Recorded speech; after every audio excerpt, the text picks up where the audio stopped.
All right, so you probably noticed that there's a lot of division out there today, right? Not a lot of unity, especially when it comes to our politics. Our political parties are about as far apart as it can be when it comes to ideology. Wouldn't it be nice if we go back to a simpler time? Remember when we were kids, we used to do that rhyme where say, here's the church, here's the steeple, open the doors, there are all the people. Well, I'm going to try to take you back a little bit by showing you a little church here. More accurately, it's a tiny church model building. And I also have some people here. In this example, the people are going to be played by some links of chain. I have a small collection of chain links that will help to remind us of just exactly what the situation is when it comes to people in the church. Okay, we are a collection of individuals. A collection of individuals. And just as these links are all separate, we also are separate personalities. Each one of us are unique human beings. Okay, we're Christians, but each of us has our own work that we do in the church. And we meet in the church, and in the church we continue to be different when it comes to our gifts. The Bible says that God has given us spiritual gifts, but it also says these gifts are very different. Some people have gifts that help them with administrative capabilities. Other people have the gift to be able to get in front of the church and to teach, or preach, or to sing. Still others have the gift of benevolence, and still others have the gift that we call serving. Right? But we are all individuals in the church. Okay? This is true. But I want to tell you a very important fact, and I want you to watch carefully, because we are individuals in the church, but God expects us to work together. He expects us to work together and to behave, thank you, Steve, and behave as a group. He wants us to, behave as a group. He wants us to understand that just as a single link of chain can't accomplish much of anything on its own, we also can't accomplish much of anything on our own, okay? But when we work together, we're like a link of chain. We're united, we're stronger, we're more effective. Okay, God wants us to understand that each of us has his or her part. Each one of us is important, okay? We come together, we comfort each other, we fellowship, we appreciate one another. Each one of us ministers within the context of the body of Christ rather than trying to be off by ourselves alone somewhere, okay? To put it simply, each one of us is needed. Okay? Each one of us are important when it comes to the work that God has planned for the church, because in the church of Christ, and in all churches, unity is extremely important. And Scripture is clear when it comes to the command to pursue unity. This isn't just some suggestion that we can ignore because people are difficult to get along with. This is a command that's come straight from God, and it's of the highest importance.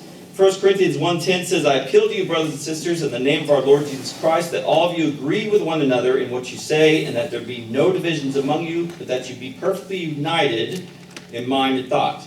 Ephesians 4 says, I therefore, a prisoner for the Lord, urge you to walk in a manner worthy of the calling to which you have been called, with all humility and gentleness, with patience, bearing with one another in love, eager to maintain the unity of the Spirit in the bond of peace. So, if unity is so important, and we've just shown it is through Scripture, I think we can take a few minutes to talk about how we can improve our unity here. Now, we are united here at Ridgecrest, but doesn't mean we can't work on it all the same. So I have 4 things tonight I want to talk about I think will help us to improve our unity. The first thing, we need to embrace the priority of unity. Okay? First step to achieving unity in the church is to realize that unity is a priority for God. Philippians 2 says, therefore, if you have any encouragement from being united with Christ, any comfort from his love, if any common sharing in the Spirit, if any tenderness and compassion, then make my joy complete by being like-minded, having the same love, being one in spirit and of one mind. This passage makes it clear that Paul's joy was to see the believers getting along. And this is not just something that Paul wants, this is something that God wants. Okay? Unity is a priority for God, and therefore it should be a priority for us as members of the body of Christ. Okay?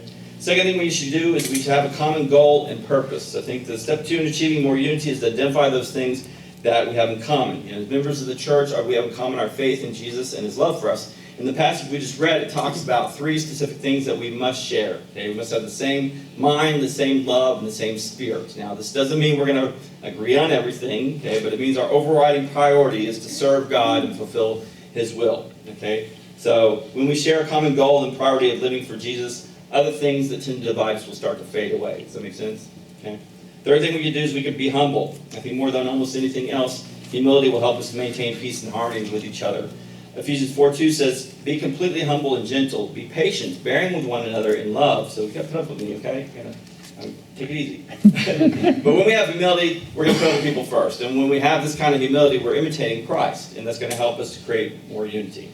Final thing we can do is we can love. Colossians 3:14 says, and over all these virtues put on love, which binds them all together in perfect unity. If we love each other with the kind of agape love the Bible talks about, then we're going to do what's best for each other, and all those other things will kind of work themselves out. Okay? So again, to review what we can do to create more unity, we need to prioritize unity, share a common goal and purpose, have an attitude of humility when it comes to others, and then above all, we love one another as Christ loved us. And I pray, and I'm sure that you all pray as well, that we here at Ridgecrest will always be united. And with that, I turn it over to Steve. Thank you for your attention.